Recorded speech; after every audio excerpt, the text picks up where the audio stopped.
Hello students, so I am continuing the same topic of your book.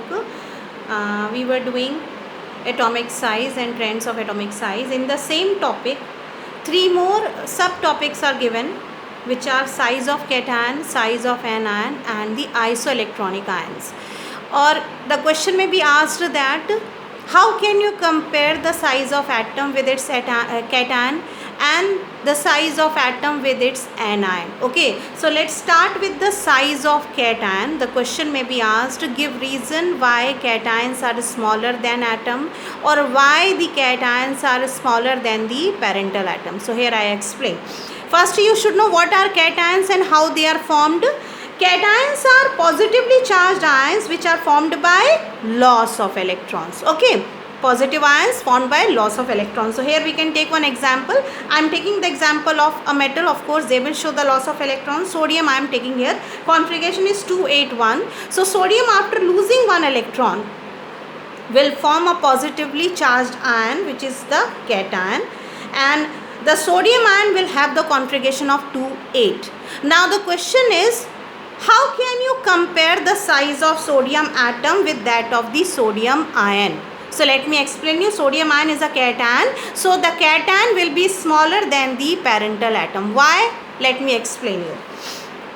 So this is the sodium atom and this is sodium ion. Now we can compare the number of electrons and protons present. If you talk about sodium, sodium is a neutral atom. It means it contains same number of electrons and protons. Atomic number 11, it means it has 11 protons and 11 electrons. Okay, but if you explain the same thing in sodium ion. Sodium ion is formed by loss of one electron.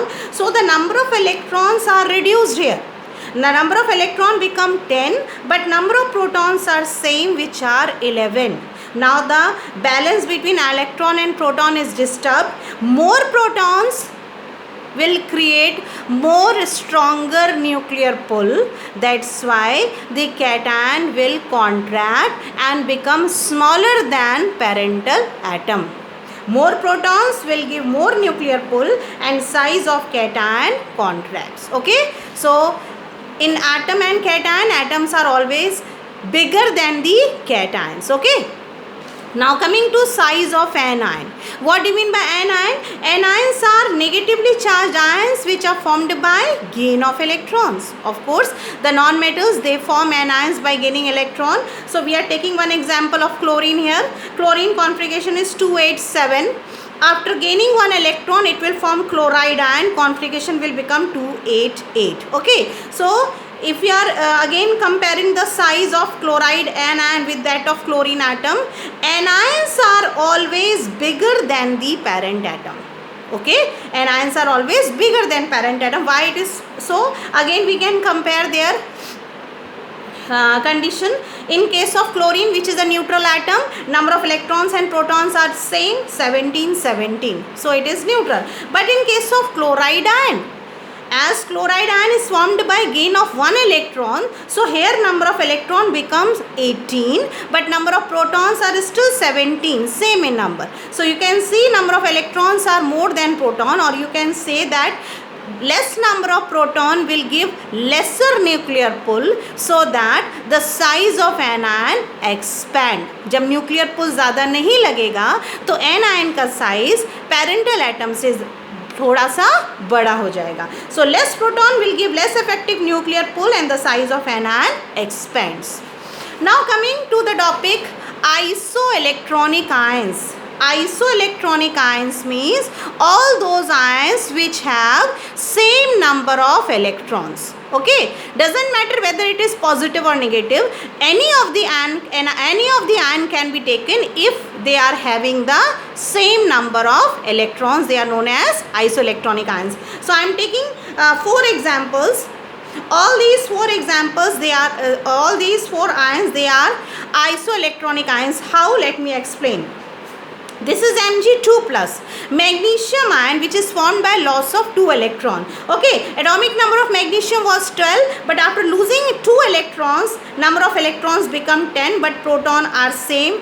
12. In case of sodium ion is formed by loss of 1 electron. Before atomic number was 11, but after losing 1 electron, the number of electron become 10. Protons are same, 11 in number. Then fluoride ion is formed by gain of 1 electron. So before atomic number was 9, but by gaining one more electron, number of electron become 10, but proton are same, 9 in number.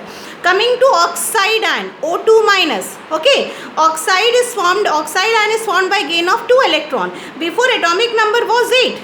Okay, so but after gaining 2 electrons, 8 plus 2, the number of electrons become 10 in number, but protons are same, 8. So you can see, we can consider all these ions as isoelectronic because they have same number of 10 electrons in their valence shell. But how to find out the size of isoelectronic ions? If they are having same number of electrons, it doesn't mean that they will be same in their size. Now the size will directly depend upon the number of proton present in their nucleus. More the number of protons, more will be the nuclear pull, and smaller will be the size of that ion. Okay, so you can see here which has the most number of proton. Of course, magnesium ion. Magnesium has maximum proton, that is 12 in number, so it will be smallest in size. Then next to magnesium is sodium, which is having 11 protons. Then sodium ion will be little bit bigger than magnesium. Then fluoride 9 proton, number of proton कम हो गया इसलिए size थोड़ा सा fluoride का और बड़ा हो गया. And then last will be oxide having 8 protons, तो उसका साइज थोड़ा सा और बड़ा हो गया. So more the number of proton, smaller will be the size of the ion.